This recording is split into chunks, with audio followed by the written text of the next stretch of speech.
Slow motion deconstruction of Derrida. ये पिछला video ना हम बहुत जल्दीबाजी में बना दिए, सोचे शॉर्ट वीडियो बनाएंगे तो वो शॉर्ट वीडियो क्या बनेगा, वो बन गया bad video. So I am very sorry, उसको छोड़ के ये धीरे धीरे हम कर रहे हैं, बहुत स्लो मोशन में जा रहे हैं। तो ये है, अच्छा देखिए अब क्या है। The deconstruction theory of Derrida was born when he saw the horrific explosion of the two atom bombs in Hiroshima and Nagasaki.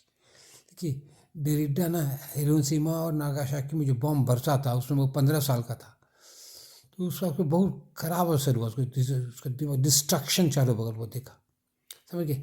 Beautiful was not beautiful, क्या देखता रहे, सुंदर जो है वो सुंदर कहाँ है, उसके दिमाग ये देखिए। और फिर दूसरी बात क्या, डेरिडा देखिए किसी का फिलॉसफी समझने के लिए उस आदमी का लाइफ को समझना बहुत ज़रूरी है। तो डेरिडा को लाइफ को आप समझिए, तब समझिएगा वो उस तरह का फिलॉसफी काहे लाया है। तो हिरोशिमा की बमबाजी में एकदम सुंदर कुरूप बन गया, तो कहते beautiful is not beautiful, Derrida का ही थ्योरी है। Derrida was 15 years old when he saw the destruction, atom bomb का जो देखा धुआं, मरना, आदमी जो मरा सब, उसमें 15 साल का था, सब उसको होश है एकदम, बहुत शॉक लगा उसको। Besides he belongs to the Jewish race that has seen destruction again and again. और ये यहूदी नस्ल का है, और ये जूस को बहुत सताया गया है। शेक्सपियर के टाइम में भी देखिए, जो शाइलॉक को जू बनाया गया है, उसका व्यंग किया गया है, एक देश से दूसरे देश को भागना पड़ा है, उसी ये वंश का है बेचारा ये डेरिडा। तो देखता था कुछ तो है ही नहीं दुनिया में, हरदम विध्वंस विध्वंस विध्वंस, तो वो भी विध्वंस करने लगा है डिस्ट्रक्शन की थ्योरी से। समझिए डेरिडा को। अब देखिए क्या है। A close Japanese friend of Derrida asked him to define deconstruction. उसका एक तो दोस्त था जापानी का था, वो भी बेचारा बहुत डिस्ट्रक्शन देखा होगा। पता है अब आपको जो थ्योरी आपका जो है डिकंस्ट्रक्शन का, उसका डेफिनेशन दीजिए ना। देखिए डेरिडा क्या जवाब देता है, बहुत होशियार है Derrida. Derrida's reply was deconstruction is x। हम डिकंस्ट्रक्शन को x मानते हैं, और डिकंस्ट्रक्शन इज नॉट x। और लगले कहता है डिकंस्ट्रक्शन क्या है, x है, और डिकंस्ट्रक्शन क्या है, x नहीं है। तब कहाँ वो है, अब कैसे उसको गलती काटिएगा। Derrida saw that a definition is destroyed. कोई भी यदि डेफिनेशन देता है तो उसको लोग डिस्ट्रॉय कर देता है। Wordsworth's definition of poetry was destroyed by T.S. Eliot। Wordsworth definition दिया पोइट्री का, poetry is a spontaneous overflow of powerful feelings। तो एलियट बोलते ये गलत है, एकदम गलत डेफिनेशन है, पोइट्री ऐसा नहीं हो नहीं सकता, तो वो गलती कर दी। अब देखिए टी.एस. एलियट भी क्या किए, T S. Eliot the frontiers of criticism, ये भी सीमा बनाया टी.एस. एलियट, तो उसको भी डिस्ट्रॉय कर दिया। कौन, साइकोलॉजिकल क्रिटिक्स और मार्क्सिस्ट क्रिटिक्स। तो हम भी इस सीमा को नहीं मानते हैं, क्योंकि लिटरेरी क्रिटिसिज्म में थोड़ा थोड़ा बायोग्राफी देना ही चाहिए, थोड़ा साइकोलॉजी देना चाहिए, इकोनॉमिक्स सब कुछ देना चाहिए। इसीलिए ये थ्योरी जो बनाया, जो डेफिनेशन दिया, बाउंड्री जो किया, उसको तोड़ दिया।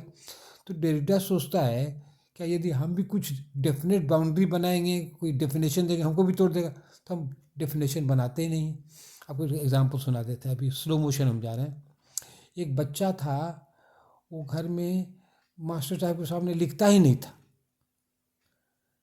क्यों नहीं लिखता था, क्योंकि उसको हर गलती करे तो अ में मार लगे, आ में मार लगे, हर्षे में मार लगे। तो ये क्या सोचा, अब लिखवे नहीं करते, एक के बार में मार लगेगा, समझ रहे। तो ये डेरिडा यही किया है, वो डेफिनेशन देता ही नहीं, खाली तोड़ते जाता है, दूसरों की गलती काटता है, लेकिन अपना कोई डेफिनेशन नहीं देता। ये डेरिडा बहुत होशियार आदमी डेरिडा। अब देखिए पन्ना उलट रहे हैं, तो स्लो मोशन समझा रहे हैं, अब समझना है आपको एग्जाम्पल हम देते जाएंगे, समझाते जाएंगे। देखिए Derrida silence is like the silent mysterious smile of Mona Lisa, a painting by Leonardo da Vinci. ये पेंटिंग मोनालिसा का हम देखे हैं, आप भी देखिएगा, ऐसा मुझको पता ही नहीं चल, चुप है, और लोग उसका अलग अलग मीनिंग लगा रहे हैं। वही डेरिडा है, वो अपने कॉन्सेप्ट पे चुप है और लोग अलग अलग मीनिंग लगा रहे हैं। लेकिन फिर भी हम लोग को कुछ एक तो कॉन्सेप्ट देना है, उसका एक दो तो कुछ एग्जाम्पल देना तो देना है ना, आपको परीक्षा में दीजिएगा। But let us try to understand deconstruction. इसको समझिए क्या है. देखिए इट मीन्स, अब ध्यान से, डिक्शनरी बॉक्स में भी दिया हुआ है. क्या बताए. It is impossible for a text to have one fixed meaning. किसी भी कविता का, किसी भी नॉवल का, किसी भी ऐसे का वन फिक्स्ड मीनिंग नहीं है. इट इज़ इम्पॉसिबल, असंभव है. A reader has to give his own meaning each time he reads it. यहाँ पर ही छूट गया लगता है. Each time he reads the text. फिर से रिपीट कर रहे हैं, एकदम स्लो मोशन में हम आ जाए. It is impossible for a text to have one fixed meaning. एक मीनिंग किसी भी पोएम का खास करके देखिएगा नहीं हो सकता है. पढ़िएगा तो न्यू मीनिंग निकलेगा. हम 20 साल पहले जो पढ़ाते थे और आज पढ़ा रहे हैं उसमें अंतर है. देखिए कल जो हम लोड किए और आज लोड करें उसमें अंतर है. It is impossible for a text to have one fix meaning. आज हम समझें, इसी से समझिए आप. हम कल जो किए आज वो अंतर है. A reader has to give his own meaning each time he reads the text. और पाठक जो है, जो रीडर है, हर बार पढ़ता है. He has to give a new meaning. A reader gives his own meaning, अपना मीनिंग देता है. Each time he reads the text. हम हर बार इसको पढ़ रहे हैं, अपना मान्य दे रहे हैं. ठीक है. और क्या ये दे, और एग्जाम्पल दे सकते हैं. जैसे डेरिडा कैसा कैसे बात बोलेगी. जैसे बोले मैन इज़ नॉट मैन. आदमी आदमी नहीं है. उसका क्या मतलब है. आदमी आदमी नहीं, वो आदमी जानवर बन गया है. समझे. फिर क्या, centre keeps changing. Centre is not the centre. इसी तरह की बात सेंटर क्या कहता है. हम यदि बात करते हैं किसी दुनिया के बारे में तो हम अपने को सेंटर मानते हैं, हम अपने को मुख्य मानते हैं. सोचते हैं हमारे अनुसार दुनिया को चलना चाहिए.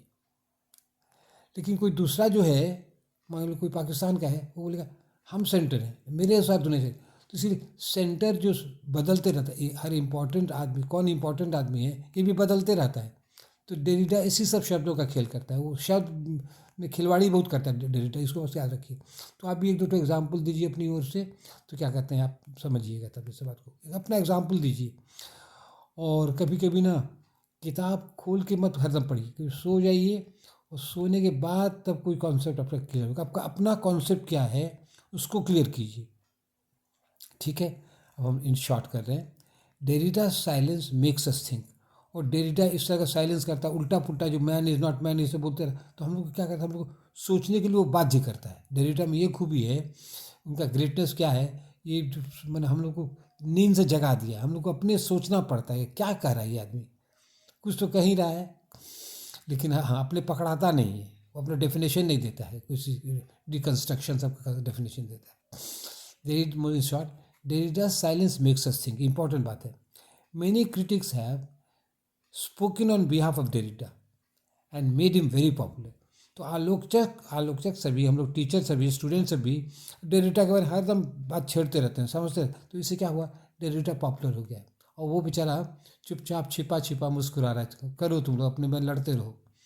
तो अपना एक कॉन्सेप्ट दे दिया डिकन्स्ट्रक्शन का, मतलब उसमें विध्वंस का है कंस्ट्रक्शन. वो इतना विध्वंस देखा है ना, तो हर जगह वो तोड़ते रहता है चीज़ को. कहता है centre is not the centre, man is not man, x is not x. इसी तरह कोई बात को सीधा करके फिर उसको उल्टा देगा. यही डेरिडा है. इसलिए आप अपना भी कॉन्सेप्ट बनाइए. और क्या कहते हैं, धीरे धीरे जब कभी कभी किताब उताब बंद कर दीजिए, जब लेट के अब सोचिए भाई क्या कॉन्सेप्ट क्या है, और क्लियर कॉन्सेप्ट की. तो डेरिडा का यही कॉन्सेप्ट है कि एकदम डिस्ट्रक्शन दुनिया में कुछ है ही नहीं. That's all. Thank you.